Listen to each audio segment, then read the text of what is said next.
대통령이 성공해야 예. 나라도 성공하는 거 아니겠습니까? 참 걱정스럽습니다. 그 화제를 잠깐 또 좀 더 구체적인 실무로 들어가서 저축은행 그 가령 그 직업준비율 BIS 이게 조작이 굉장히 비율 조작이 심각한 수준이라고 들었습니다. 그게 어떤 정도입니까? 지금 저축은행의 건정성을 판단하는 그 바로미터가 바로 그 척도가 되는 것이 BIS 비율입니다. 그런데 지금 제대로 공시하고 있는 저축은행은 98개 중에 지금 원래 절반도 안 된다고 봅니다. 제대로 하는 거. 예. 역으로 말씀드리면 절반 이상이 전부 허위 공시하고 있어요. 그것을 바로 잡아주는 기능이 바로 금융감독원의 기능인데 예. 금융감독원 직원들, 임직원들이 뭐 한통속이 돼가지고 오히려 그 허위 공시하는데 공조하고 있다는 그런 의혹을 받고 있지 않습니까? 가공의 숫자 노릇만 하고 있는 거예요.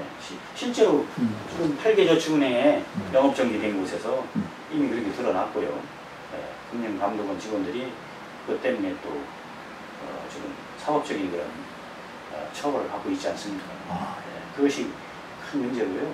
그래서 빨리 지금 그 허위 공시된 그 BIS 비율뿐만 아니라 자산 건전성 비율이나 그 저축은행에서 금융감독원에 보고하는 자료가 전부 그 허위이기 때문에 대부분 허위이기 때문에 그걸 빨리 그 교정을 해야 됩니다. 야, 근데 그 교정이 가능하겠습니까? 그 BIS 비율이나 자산 건전성 비율 등의 그 금융감독원에 보고되는 그런 자료는 결국 그 공시가 돼서 예금자들이 판단하는 그런 중요한 기준이 되는 것인데 그 거짓된 허위 자료 가지고 예금자들이 어떻게 그 판단할 수 있겠습니까? 이건 마치 그 고장난 신호등과 같아서요. 큰 대형 사고로 이루어지는 것이죠. 오늘날 그 저축은행 금융 사고로 이어질 수밖에 없는 그런 구조입니다.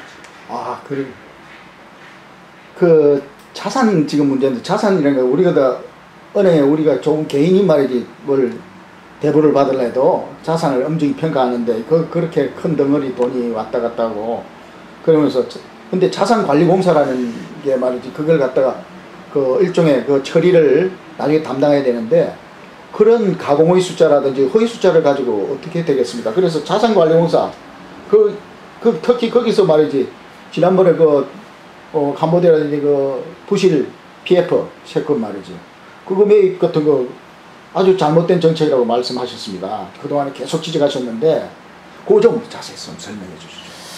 예, 물론 자산관리공사는 어떤 PF 대출을 하는데 단순한 그 업무 집행기구고 그 업무 결정기구가 금융감독위원회 내지는 그 금융감독원입니다.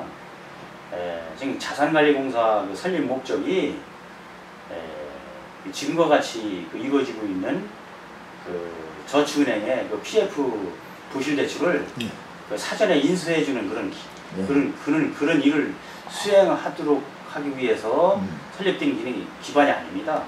그렇습니까? 자산관리공사는 이제 국민의 이제 세금으로 운영되는 정부 기관인데요. 크게 보면은 금융감독 체계의 한 이제 이 축을 이루고 있는 것이죠. 마지막 그 단계에 있는 마지막 설거지 해주는 됩니까? 마지막 그 감독 업무에 마지막 그 역할을 수행하는 그런 기관이에요. 예를 들면은 저축은행에 이제 금융감독원에서 감사를 하지 않습니까?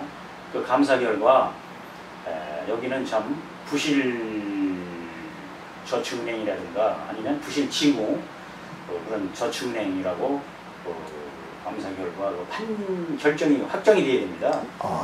결정이 되면은 대개 이제 부실 징후 저축은행의 경우는 그 BIS 비율이 5% 미만이고 부실 저축은행의 경우는 이제 BIS 비율이 1% 미만인데 이런 경우에 이제 그 금융감독원에서 부실 저축은행 내지는 부실 징후 저체행으로 이제 확정을 해가지고 이제 그에 따른 이제 조치를 하게 되는데 부실 그 징후 저축은행의 경우는 이제 자기 자본을 정자하도록 하는 그런 실효적인 자구책을 마련할 그런 기회를 주고 있습니다. 아, 예. 반면에 그 1% 미만인 부실저축은행은 바로 영업정지를 바로 들어가? 들어가는 그런 이제 어떤 시스템이죠.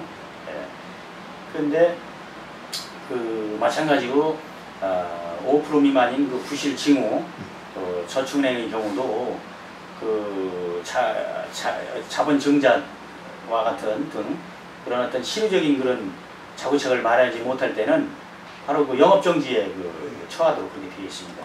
네. 감독 규정상. 네. 근데 그렇게 됐을 때 예금보험공사에서 예. 영업정지가 내려지면은 이제 예금 대지급을 이루어지지 않습니까? 네.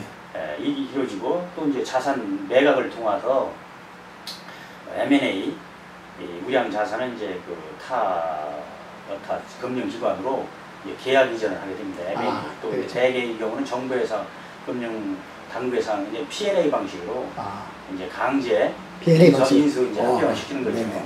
계약 형제 계약 이전 시키는 것이 이제 전국이고 시장에서 이루어지는 건 보통 M&A 방식인데 금융 사고의 경우는 이런 영업정지로 이루어진 경우는 대부분 그동안 그 P&A 방식으로 했습니다. 네. 그렇게 됐을 때에 이제 그 나머지 부실 채권이 있습니다. 아, 그렇죠. 뭐 해수 불가능해요. 예. 계약 이전도 안 되고. 예, 그건 소료만 가지고 있는 거죠. 뭐 이렇게 안 되는 예. 그런 이제 불량 채권, 부실 예. 채권. 그것을 마지막으로 이제 캠코, 즉 자산관리공사에 와서 그것을 이제 매입하거나 인수해서 관리, 처분하는 그런 마지막 프로세스입니다. 그걸 가만 보면 그런 결국 세금이네요, 그거는. 예, 마지막 어떻게 보면은 그런 것이죠. 일종의 이제 병원으로 말하면 장의사 기능을 하는 겁니다. 네. 저 금융감독원이 의사라면 예. 예금보험공사는 네. 의사 처방에 따라서 예. 그 약사나 또는 간호사 치료하는 그런 기능을 하는 거고 그 이제 2주도 안 돼서 이제 사망했을 경우 예. 그때 이제 그야말로 자산관리공사에서 그 마지막 그 역할을 장의사 역할을 네. 수행하게 근데 이번에 장의사가 치료까지 하려고 했다는데 지금 좀 자세히 이야기해 주시죠. 과거에는 없었어요. 없었어요. 제가 이 분야에 그야말로 20년 이상 이렇게 또 현장에서 근무하면서 또는 연구원에서 일하면서 지켜보고 있습니다만은 한 번도 이런 일이 없습니다. 이명박 정부 들어와서 처음 있는 일이에요. 그렇습니다. 구체적으로 무슨 사례에서?